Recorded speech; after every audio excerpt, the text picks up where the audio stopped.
wewe ni wa thamani kuliko hivi, yani wewe ni wa thamani kuliko hivi. Haleluya, watu wa Mungu, na wasalimu kupitia jina la Kristo Yesu. Kwanza kabisa namshukuru Mungu kwa uzima wake na neema yake kuweko mzima na salama wakati huu.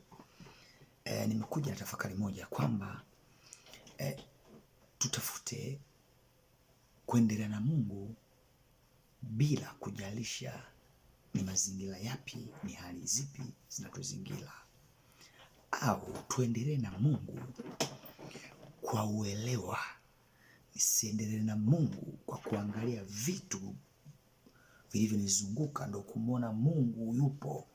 Niendelee na Mungu kwa uelewa. Najifunza kitu kimoja hapa kwa Ayubu.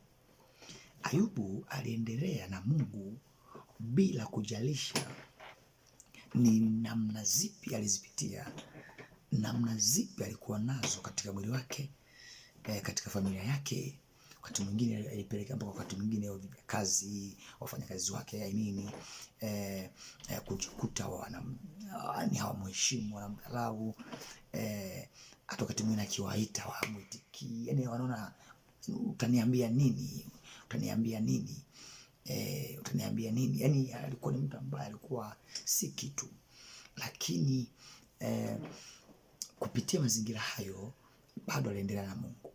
Tunaona kwamba alikuwa na namna ya kudhikika katika mwili wake, lakini kupitia uelewa alielewa kwamba hata bila mwili huu bado atamwona Kristo, atamwona Mungu. Hata bila mwili huu ataendelea na Mungu.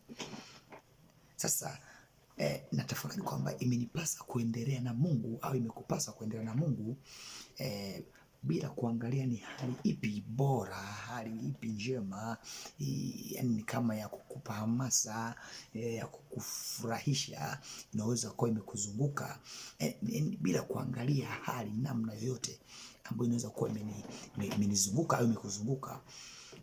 Niendelee na Mungu kwa uelewa, kwa uelewa. Tukiangalia kwa mfano kakisa fulani hapa kadogo tu ka Ayubu, tusome kidogo kwa mfano Ayubu 19. Ayubu 19 mstari wa 5. Tuanze mstari wa 5. Kwamba mtajitukuza juu yangu na kunena juu yangu shutumu langu. Jueni basi kwamba Mungu amenipotosha. Mungu amenipotosha. Mungu amenipotosha. Unajua kwa mfano mtu akishakupotosha kwenye jambo fulani, lazima kuwe kuna namna ya kutokumwamini kabisa na kuweza kugeuka na kuangalia ni wapi nielekee ambapo naweza nisipotoshwe. Mungu amenipotosha. Jueni basi, mstari wa 6 anasema kwamba jueni basi kuwa Mungu amenipotosha na kunizingira kwa wavu wake. Nishe tu kwanza hapa, nishe hapa. Yani kwa kakisa haka ukiangalia ni kakipindi alikuwa anapitia ambako kana wasiwasi na upepo mwingi, ambapo kwa wokovu wa ambao tunao kizazi hiki, unakuta wakati mwingine achilia Mungu, yani watu tu, yani watu yani anaweza kaongea vyovyote juu yako, iwe ni katika namna hata kama ni kusingizia, kwa kuongea tofauti, unajikuta mtu anasema anazira, anaacha wokovu.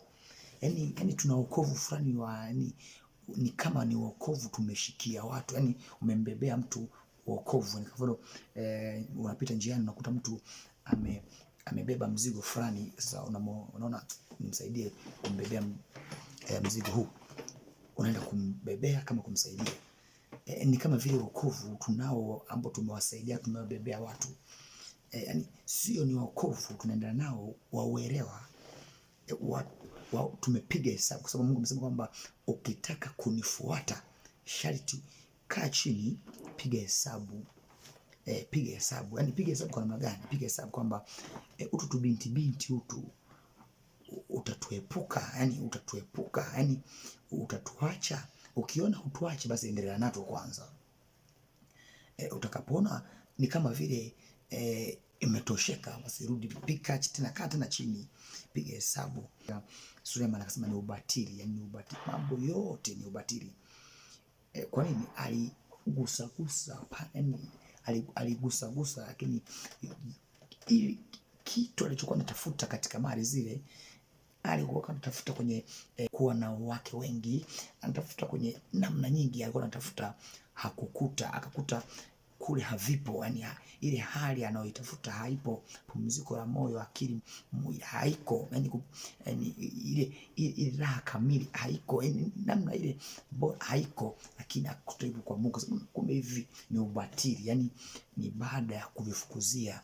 Sasa wakati mwingine utaka wokovu kabisa kabisa, ili unakaa chini unapiga hesabu useme kwamba utu tu binti binti utu binti binti unaona ni hapana. Utu binti utu thamani yake iko chini sana kuliko thamani ya wokovu. Ngoja nipambanie hii wokovu ambao una thamani kuzidi vionekanavyo vya thamani. Unalazimika, unapambana na kitu cha thamani, unafukuzia kitu cha thamani. Kwa nini? Wewe ni wa thamani kuliko hivi, yani wewe ni wa thamani kuliko hivi. Maanake sisi sisi ni miungu, yani ni wa thamani kuliko hivi. Kwa unakaa chini unapiga hesabu, ukipiga hesabu kwamba wokovu ni maisha. Sasa kama ni maisha, lazima maisha yawe yana kielelezo fulani, yani yanadhibitika kwa mwenendo wangu wa kujitenga na hivi ambavyo havifanani na thamani ya wokovu.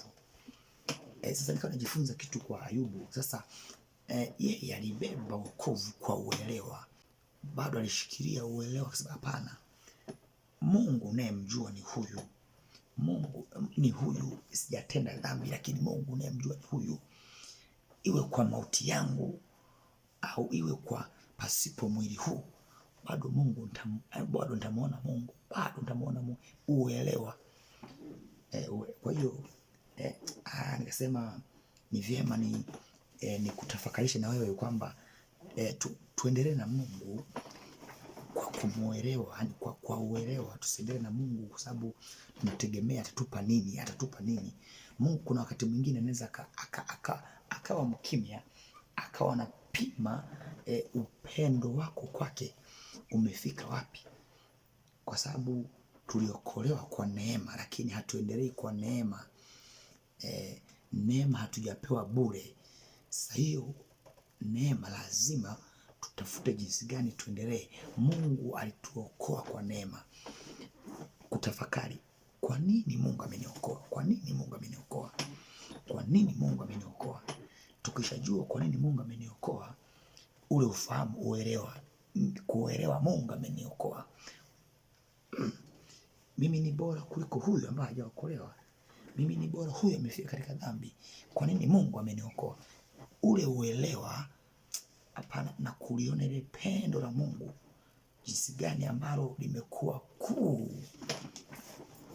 kwa sababu sisi ni wadhambi, tulikuwa ni wadhambi, hatukustahili hata kuokolewa kwa hiyo neema ya Mungu. Sasa ule uelewa unaweza kutusaidia kuendelea na Mungu katika mazingira yote. Nimetafakari sana, nikasema Mungu nisaidie sana kuendelea na wewe kwa uelewa. Basi nikuache na ukitafakari hii. Amen.